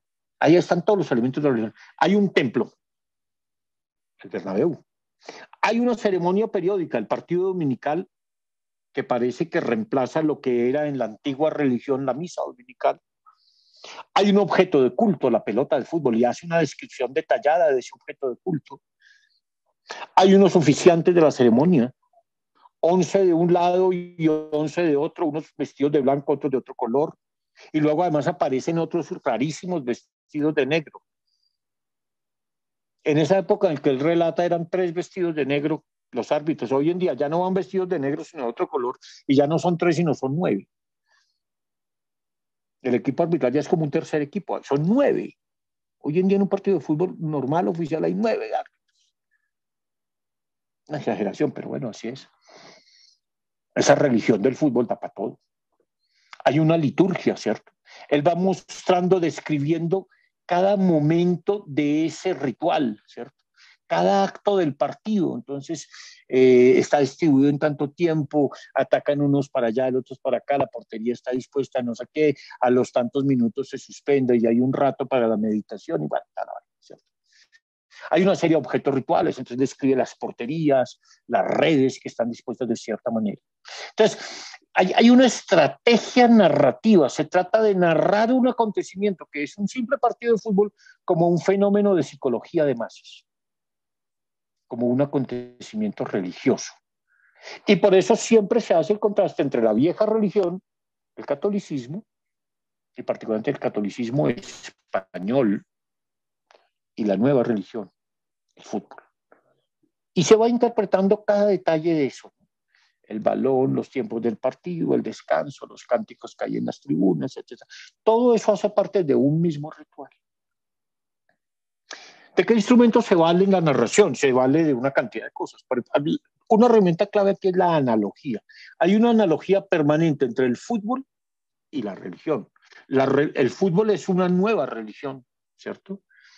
Pero porque se trata además de mostrar que se trata de rituales que tienen estructuras semejantes y hay unas correspondencias exactas entre múltiples elementos, ya lo vimos. El objeto de culto, la pelota de fútbol, la liturgia, bueno, tal. Hay unos oficiantes que antes eran los sacerdotes, ahora son los jugadores y los árbitros, ¿cierto? Hay otra estrategia narrativa clave que es el narrador externo. Eso lo tiene que contar alguien desde fuera, por una cosa clave, porque es que ese narrador externo es una especie de testigo ingenuo que se sorprende y se admira. No puede ser alguien que forme parte no puede ser alguien de la ciudad de Madrid para el cual todo eso es normal. Tiene que ser un extraterrestre que le resulta sorprendente todo eso que para los demás es normal, ¿no? Tiene que haber una descripción exhaustiva de cada elemento del rito, tiene que haber esa interpretación alegórica que dijimos antes. Hay una cantidad de estrategias narrativas. Y finalmente, ¿por qué lo narra así? Pues porque sin duda quiere hacer pensar si el fútbol no ha llegado a constituirse en una religión. Y porque además todo el cuento tiene una intención crítica muy interesante. Si uno lee con cuidado el cuento, sí es una crítica de la religión, pero es también una crítica del liberalismo económico. En más de una ocasión, él lanza una serie de datos muy interesantes contra eso que nosotros llamamos desde hace unos años el neoliberalismo. He puesto este ejemplo por una razón básica, porque se trata de encontrar algunas coordenadas claves y un ejemplo en donde esas coordenadas se puedan ver con suficiente claridad. Ese cuento de José Luis San Pedro nos permite identificar esos elementos básicos que tiene que haber en un relato cualquiera. Si uno quiere relatar, tiene que tener claro eso. ¿Qué es lo que va a narrar? ¿Quién lo va a narrar? ¿Desde dónde lo va a narrar? ¿Cuándo lo va a narrar? ¿Con qué estrategias? Etcétera, etcétera. Todo eso que acabamos de ver. Y eso es esencial para hacer un plan de escritura de un cuento. Cualquier narración tiene que responder a ese tipo de cosas. Sin embargo, nosotros queremos escribir no solo narraciones, sino narraciones filosóficas. ¿Qué características debe tener una narración para que sea un buen vehículo para la reflexión filosófica? ¿Cómo hacemos para que la narración funcione generando pensamiento filosófico? Y yo creo que siguiendo lo que el estilo de escritura de Lippmann, yo creo que se pueden establecer al menos 6 condiciones claves para que la narración pueda ser efectivamente filosófica. Primera condición, debe ser una historia abierta. Y abierta quiere decir que no permite una única lectura y una única interpretación. Esto no puede tener moraleja. Se debe poder leer de múltiples formas, se debe poder tener distintas entradas que susciten el interés de diversos tipos de lectores. Tiene que ser un cuento tan abierto, una historia tan abierta, que la puedan leer distintas personas en distintas situaciones y encontrar cosas muy diferentes. Eso lo logran muy bien las novelas de Lippmann. Yo las he trabajado con niños, con adultos de distintos países y uno encuentra que siempre hay un lugar por donde se engancha. Que además son historias que siempre quedan abiertas, ¿no? El mismo Lippmann de golpe cogía uno de los personajes de una de sus novelas y desarrollaba otra trama a partir de esos. Un personaje secundario de Harry como es Martin, en original inglés es Martin Luther King. Sobre eso él construye luego una historia que se llama Marty and Eddie, que es para trabajar con los enfermos de SIDA. Las historias tienen que ser abiertas y pueden permitir desarrollos de todo tipo. No deben ser bajo ninguna circunstancia relatos que tengan una única conclusión. Incluso pueden ser relatos inconclusos o con un final abierto. Uno de los cuentos que yo he escrito se llama Las cosas no tienen patas. Son sobre una serie de robos que se presentan en un salón de clase. Y al final el caso no se resuelve. Todo indica que es uno de los estudiantes, además el que más ha dicho en defensa de la propiedad y no sé cuál. Pero luego el cuento lo tienen que terminar los estudiantes. Y a cada uno se le asigna quién debe ser el culpable y entonces tiene que completar la historia. Porque las historias filosóficas son abiertas, ¿no? Por lo mismo, en una narración filosófica no sirve un narrador omnisciente. Esos narradores omniscientes en tercera persona que se las saben todas y que cuentan todo con absoluta precisión. De alguna manera, el de la que el Santo Día en Madrid tiene algo de narrador omnisciente, ¿no? No es un narrador que lo sabe todo, sino alguien que se pregunta, que duda, que se equivoca. Como se equivocan las personas normales, como dudan las personas normales, pero que es capaz de cuestionarse sus creencias. Por eso el mejor narrador para Lippmann es un niño reflexivo, un niño que se hace preguntas inusitadas. Un personaje como Mechas, que es ciega de nacimiento y entonces quiere comprender el mundo y quiere comprender cómo son los colores, aunque sea ciega. O un personaje como Pixie, que juega, que inventa historias, que se imagina. Tercera condición para una narración filosófica. Debe ser una historia rica en alusiones, imágenes, ejemplos, ambigüedades, que permitan exploraciones y lleven a reflexiones diversas. En esto Lippmann es muy interesante porque él tiene muchos recursos literarios y de golpe trabaja con frases de un poema que traen imágenes interesantes, hace alusiones muy valiosas. Por ejemplo, sabe utilizar muy bien la figura de los animales. Un buen símil, una buena metáfora, un personaje inusitado, un animal, por ejemplo, como aparecen en muchos de los relatos de Lippmann, son siempre un muy buen apoyo para hacer filosofía, porque permiten clarificar, explorar y recrear los conceptos filosóficos. Cuarta condición. El narrador debe poder expresar sus emociones y reflexionar sobre ellas, porque eso ayuda a generar empatía con las personas. El narrador no es alguien objetivo que va contando todo, sino él también dice, pero ¿por qué es eso así? No me imagino, me da una ira, esto produce, o describe el miedo de sus personajes, o describe la envidia, ¿cierto? Es capaz de expresar las emociones, de reflexionar sobre ellas. Esto no solo es importante en los relatos con finalidad ética, sino en toda búsqueda filosófica en general. Por su naturaleza, las narraciones filosóficas deben estar escritas en un tono conversacional y realista, más que en una forma muy elaborada, un gran soliloquio como el de Segismundo en la vida sueño de Calderón de la Barca, o como el monólogo ese de famoso de Hamlet, to be or not to be. No, no tiene que ser algo tan elaborado, tiene que ser algo más sencillo. Tampoco puede ser una historia fantástica, pues como cuentos como los de Borges, por ejemplo, o relatos tan elaborados como los de James Joyce o cosas de ese estilo. Deben ser historias cotidianas, creíbles, que contengan diálogos, descripciones de gestos, de lugares, de personas, que presenten argumentos en conflicto, donde hay discusiones. Claro, y si se puede algo de humor también, ¿no? Sexta condición. El uso que se haga del lenguaje debe acomodarse al lector al que se dirige. Con los niños más pequeños, Lippmann siempre recomienda lo que ya les dije, capítulos cortos, episodios cortos, frases cortas. Si los niños ya leen con mucha más fluidez, pues los diálogos pueden ser un poco más elaborados, tener mejores argumentaciones, descripciones más precisas de gestos y de emociones, como uno ya lo ve, por ejemplo, en Pío y Mechas, en Pixie y en muchos otros. Si se trata de relatos para muchachos, digamos, de mayor edad, después de los 12 años, por ejemplo, pueden tener argumentaciones un poco más complejas y meterse con temas más complejos, como ocurre con Harry, con Elisa, etc. Dicho todo lo anterior, de todo esto se siguen algunas claves esenciales para la construcción de una narración filosófica. Porque es que una narración filosófica no es la presentación de un contenido que hay que aprender.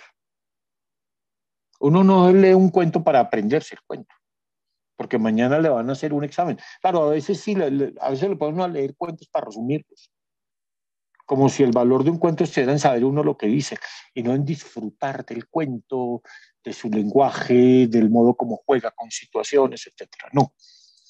Una narración filosófica no es la presentación de un contenido filosófico, sino una narración filosófica debe ser una conversación en la que todos nos podamos involucrar. Las narraciones, las conversaciones que uno encuentra en Pixie, en Harry, es que uno puede participar en ellas. Puede inmiscuirse, puede preguntarse, puede discutir, etc. Una buena narración filosófica, por eso tiene que estar escrita en una prosa sencilla, no muy técnica, pero tiene que ser muy rica en conceptos. Recordemos la imagen tan bonita que ponía Lippmann en su texto de la dramatización de la filosofía. Los conceptos están flotando en las narraciones. Debe ser conceptualmente muy rica. Y sobre todo se trata de historias que muchas personas pueden abordarlas y en donde hay un énfasis muy particular en los actos mentales. Harry preguntó, Harry supuso, Harry propuso. Cada verbo señala actos mentales muy distintos que es preciso analizar. Entonces, ¿qué tiene que tener en cuenta uno cuando quiere escribir una narración filosófica? Esto es una técnica un poco más complicada, esto no es escribir cualquier cuento, porque al narrar una historia, al hacer una narración filosófica, uno tiene que tener en cuenta muchas cosas. Primero, tiene que tener un problema filosófico en mente. Cuando yo escribí El miedo es para los valientes, estaba examinando un poco toda la noción de valentía, por ejemplo, que había en Aristóteles. Había un problema, ¿qué es ser valiente? Y si la manera como nos enseñan supuestamente a ser valientes tiene sentido o no.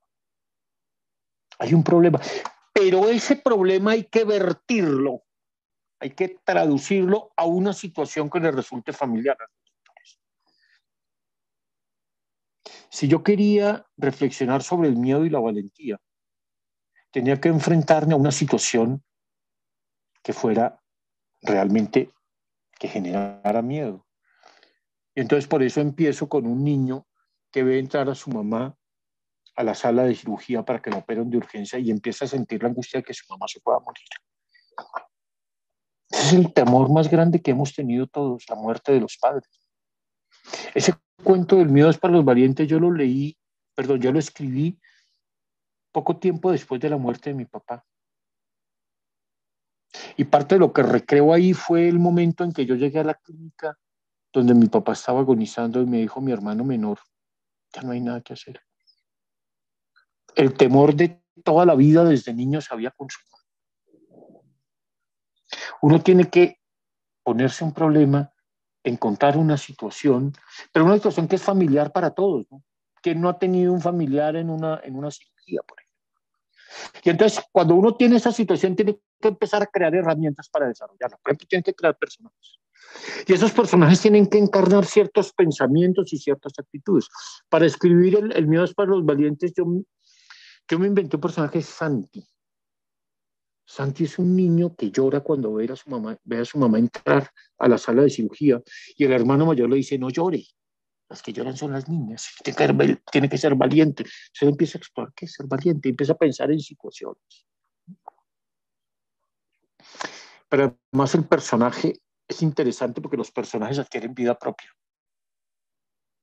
Uno puede inventar un personaje, pero el personaje toma vida propia. Eso que se relata en Frankenstein es la historia de lo que ocurre cuando uno escribe cualquier historia. Uno inventa personaje y el personaje se sale de las manos de su autor. El Quijote siempre será más grande que Cervantes. Sherlock Holmes siempre será más grande que Conan Doyle. Hamlet siempre propia. Claro, pero uno crea personajes, describe situaciones que viven esos personajes. Entonces uno al Quijote, ¿qué lo va a poner a hacer el Quijote? Agárrenlo allá con los molinos de viento. Perfecto. ¿Qué va a hacer con Sherlock Holmes? Métanlo allá en ese lío que hay con Jack el Destripador, listo, y ahí surge una historia, ¿cierto? Y entonces uno ya metido en la historia tiene que construir diálogos argumentativos. Más si es una historia filosófica, los diálogos argumentativos son muy importantes porque allí se confrontan los puntos de vista. A medida que vaya relatando de imágenes evocadoras que le hacen dar un cierto tono de misterio, un tono poético, dramático a la narración. ¿Qué tiene que tener uno claro para empezar? Lo primero, el problema que quiere presentar. A ver, ¿este cuento es sobre qué? Yo quiero escribir un cuento sobre las mentiras, sobre la valentía, sobre la justicia, sobre la amistad,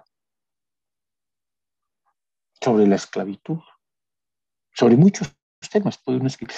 Pero entonces tiene que pensar la estructura y el fin pedagógico que permita articular todos los acontecimientos, ¿no? Entonces empezar a ver, tiene que tener estas características.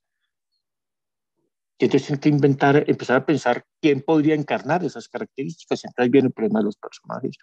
Y tiene que tomar una serie de decisiones de escritura. ¿Cómo lo va a escribir? ¿Qué tan largo debe ser? ¿Quién va a ser el narrador? O si hay narradores distintos, o si hay un narrador externo. ¿Usted quiere escribir una historia completamente realista? ¿O usted quiere meterle algo de ficción, un sueño, una... va a escribir en párrafos largos, cortos, cómo va a puntuar, cómo va a poner los signos de puntuación.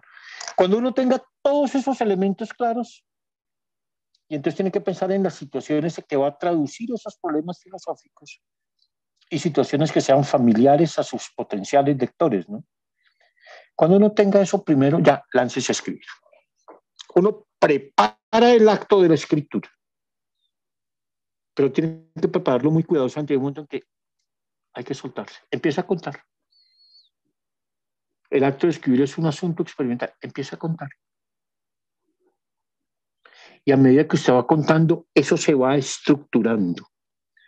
Deje que sus personajes hablen. Métase en sus diálogos. Intente ver los pensamientos que acompañan cada una de las acciones. Los personajes toman vida y ellos cuentan sus propias historias.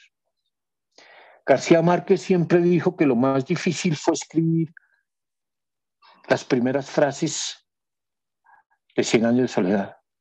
Muchos años después, frente al pelotón de fusilamiento, el coronel Aureliano Buendía recordaría aquella tarde en que su abuelo lo llevó a conocer el hielo. Macondo era... Dice, eso fue lo más difícil. Escrito eso, el libro escribió solo. Puede ser una exageración, pero es bastante cierto. Una vez usted pone las coordenadas de la narración y empieza a contar, los elementos se van articulando poco a poco. Pero ahí no termina todo. Al escribir hay que dejarse llevar por el problema mismo. Hay que dejarse llevar por las propias asociaciones hasta que la historia tome forma. Pero si usted lo que quiere es construir una narración filosófica, eso hay que someterlo a una doble prueba. La narración filosófica se tiene que someter a prueba. Dos pruebas claves. La primera es la del análisis conceptual. Usted construyó una historia sobre un esquema de conceptos, sobre una trama conceptual. Ahora, la historia que ya escribió tiene que hacer el ejercicio de vuelta. Es decir, tiene que decir, a ver, vamos a identificar cómo es la trama conceptual que quedó acá. Porque es que además uno después descubre que cuando ha escrito ha tocado otros temas y ha ido elaborando otros conceptos de los que uno inicialmente no era consciente. Porque es que ese es el trabajo de la narración, ¿no? Ahora hay que reescribir la historia como una red de conceptos. Uno trabajó con unos conceptos, recuerden el papel que les mostré al comienzo de Checho y Camilo. Yo puse unas guías, a ver, toca hablar de esto, de aquello, de lo más allá, tal, estoy pensando en lo que le pasó a tal niño que yo, pero uno empieza a escribir la historia y va conectando eso, no necesariamente como estaba ahí, sino como la historia misma se va construyendo, ¿no? Y entonces usted tiene que identificar, clarificar los conceptos, las ideas principales, y sobre todo tiene que empezar a buscar estrategias pedagógicas de todo tipo. ¿Cómo hago yo para que los niños, los jóvenes puedan explorar esta historia y a través de esta historia puedan construir conceptos? Tengo que inventar actividades, planes de discusión, ejercicios de todo tipo. Tengo que explorar, recrear conceptos. Eso es lo que se hace al construir el manual. Quien escribe la historia escribe un manual para ayudarle a otros a que sobre esa historia hagan un ejercicio conceptual. Pero hay una segunda prueba, que es la prueba piloto. Esa se hace en vivo y en directo, con los niños, con los jóvenes de carne y hueso en un aula. Y ellos son los que tienen que dar el veredicto final. La historia funciona si los propios niños y jóvenes entran en ella, sin demasiadas mediaciones, sin demasiadas explicaciones. La historia funciona si ellos se conectan con ella. Incluso alguien que estuviera muy bien formado filosóficamente y fuera un gran argumentador, si la historia estuviera muy bien construida desde el punto de vista filosófico, puede ser que fracase. Hay historias muy bien escritas, muy bien argumentadas, pero que no conectan con sus potenciales lectores, por muchas razones. Porque no captan su atención, porque hay un lenguaje demasiado abstracto, en donde no se comunican ideas sin sentimientos. Hay todo tipo de razones. Si la historia no pasa esas pruebas, debe ser reescrita. Leibman mismo, algunas de las historias que escribió, las sometió a esa prueba y vio que no funcionaron y las cambió por completo, ¿no? Y hay que evitar tres peligros que son muy comunes a la hora de escribir narraciones. El primero es la didactización, volverlo todo demasiado didáctico, es decir, convertir la historia en un resumen, en lecciones de filosofía académica para niños. Termina uno escribiendo una cosa tan mala como El mundo de Sofía. El mundo de Sofía es una didactización de la filosofía. Resumencitos de filosofía puestos en papelitos para explicar qué dijo un autor, no para problematizar la vida. Primera cosa que hay que evitar en una historia filosófica, la didactización, el que se conviertan en lecciones didácticas para enseñar algo. Segundo, la sobredramatización. Una novela filosófica para niños y jóvenes tiene que tener, Lippmann siempre dijo, tiene que tener una calidad literaria de bajo perfil. El que escribe historias filosóficas no está aspirando a ganarse el Nobel de Literatura. Porque una escritura muy refinada podría bloquear la dimensión filosófica. Tienen que ser historias sencillas, bien escritas, pero sin demasiadas metáforas, sin esas parrafadas largas que uno encuentra en los grandes autores literarios. Sí, uno que niega la magia de Borges o de García Márquez para escribir. Sí, pero es que las novelas filosóficas no tienen que ser para ganarse el premio Nobel de Literatura. Y sobre todo hay un peligro que hay que evitar radicalmente, el adoctrinamiento.